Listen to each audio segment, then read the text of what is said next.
آقا ما یه موجود دریایی پیدا کردیم، جلی فیش.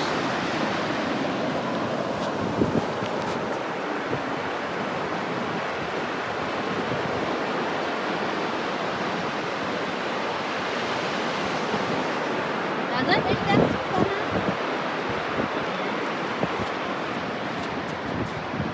اصلا یه جوری مثل ژل هست واقعا. بذار حداقل اینجوریش کنیم.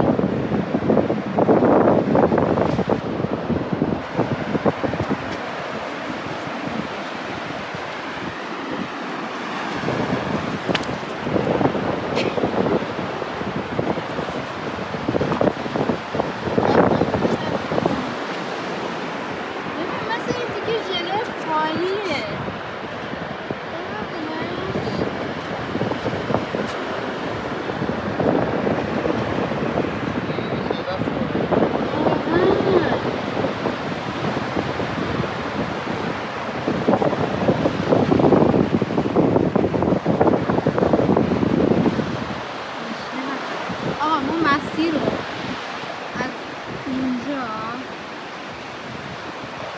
کنار این اسکله شروع کردیم، اومدیم پیاده تا دیگه الان 5. آره رشته کن.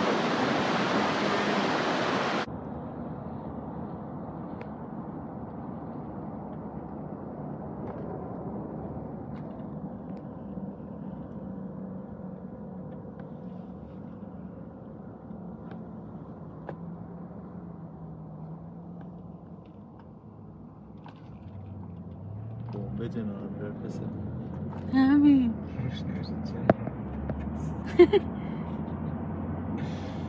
4400 پوند بمبه، 4400 پوند بمب روش نمیشه جنرال پرپس. واقعا حساب کن جنرال پرپس یعنی یه همه جا میتونی بندازی بمب. اصلا شما کاری نداشته باش بندازش، این جنرال.